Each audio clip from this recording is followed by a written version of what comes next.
Ele otu mamaina ele pulenga o mtangaluenga le soifua maloloina le aitu Vailua.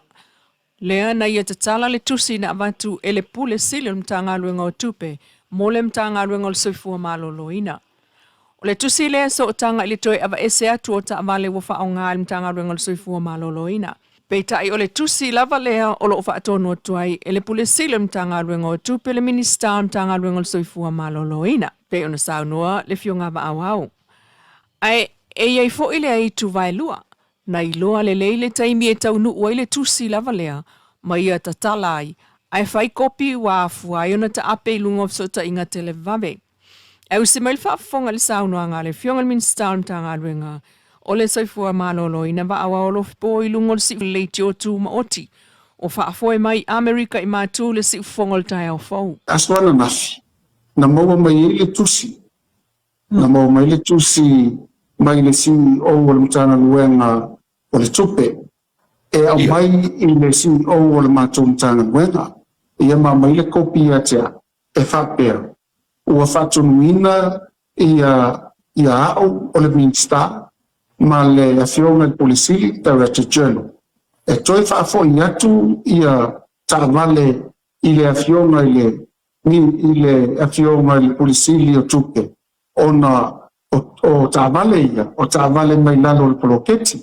Ia, o le tusina na mai, atono le tusina lewa alulunga ia whamtalanga. O le tusila, e le te tauna ave i se tasi o le mtana luenga. E te tawana ave sao i le afionga le whātou sili po Director General. Ai maalia la, e mau atu. Nā watu tusi, o sa saia tangata tusi, whai tau le tusi. Ia le ngatalan whai tau le tangata, o le tangata lawe tonu mtana wena, le tusi. Ai o tango ua ave le HRPP, le na mai le page le HRPP. Toi tango, toi ave le observer. Toi sau, toi pue atu mata wa sa whaifono tele lava, ale matou mtana wena o whauru lunga la, o units tai tasi, e whina o whaimatou fono, ni tu whaatasi e mata avale i talane me. Lena rotu tangata lea, tangata po mtana wena, o tangata le nei tele manu atu pue matou wata. Pue ata tāwale, ai ave i le observer.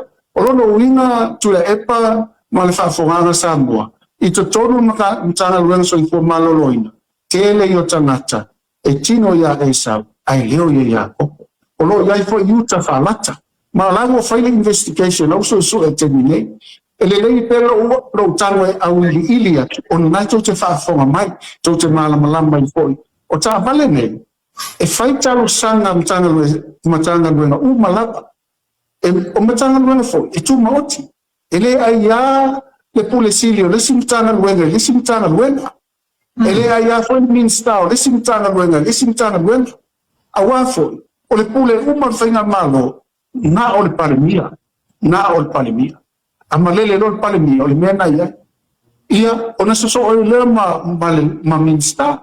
Ona fa solo atu ele minsta no lang ona fa solo atu lole I ulu mtanga lwe a ole fa tonu mai ele ulu mtanga lwenga atupe le minsta o so I pua maloloina e vatu tonu taba wesi sila lai ia o inaite lo ai po feo tu wai el nei I tuainga au auna lono wingi tasila e tino ya e sau ai leo ya kopo o ita to te lo ai e ia tangata fa alata lai tu tonu mtanga lo mtanga e o foi ma tonu mtanga luenga ona leo e tangata ua sasai le tusi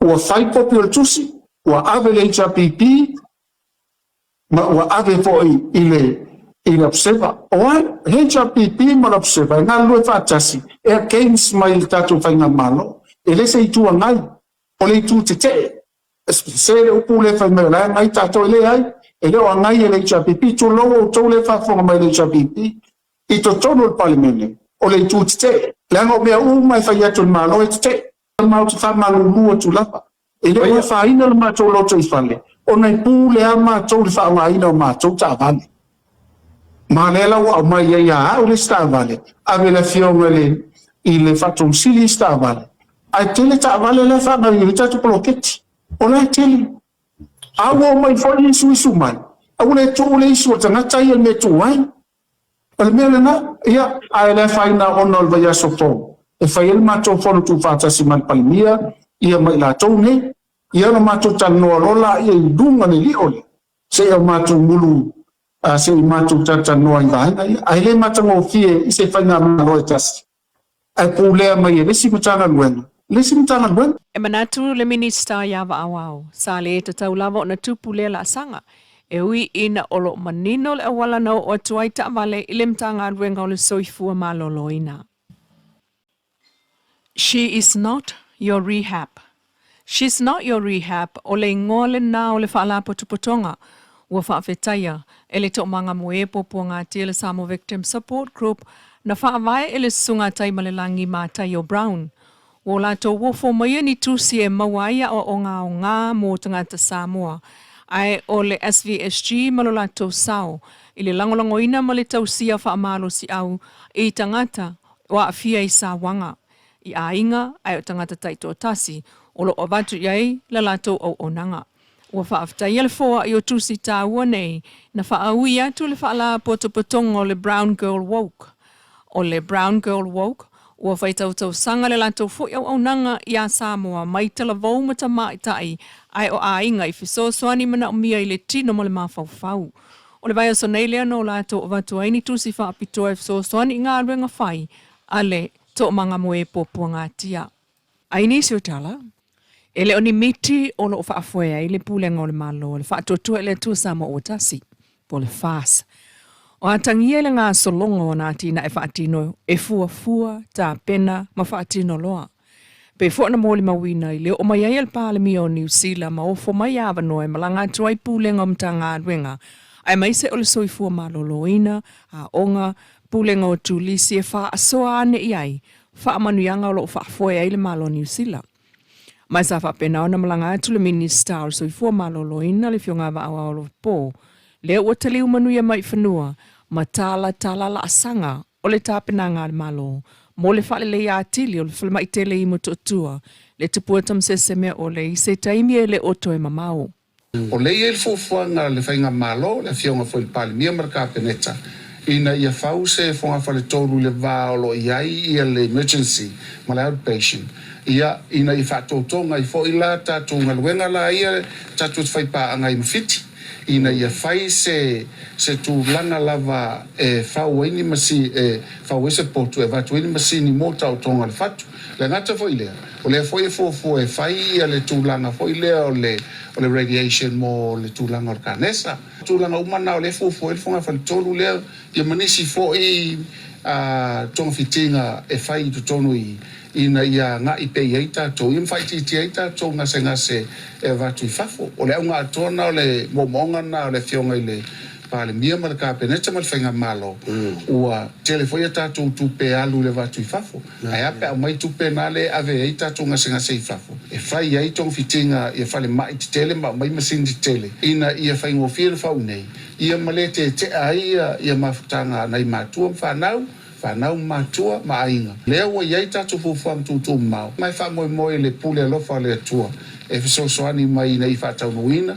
O le whalemai o le oiei nei o moli mawina le whaauau lava o na tutulu. Maenga e taunu u iai le lautele mo le talaina o vaila au. E le ngata o le nā. Ai o le talai whaasolo atua o whaitotoa. Whaitotoa au tū ia ulu whale ma ulu whafo i tangata e le ngata o le saofia i o namu, malango, i to tonu o le whalemai. Ai o le sawa o le alua i whafo o le ea malulu i whai to toa moe lua o le eto e tāpunia. O le whale lei o le whalemai tele o iei nei, leisi fo i le nao whaata ua o le o ngā whai nei ma le pūlenga o le matanga ruenga.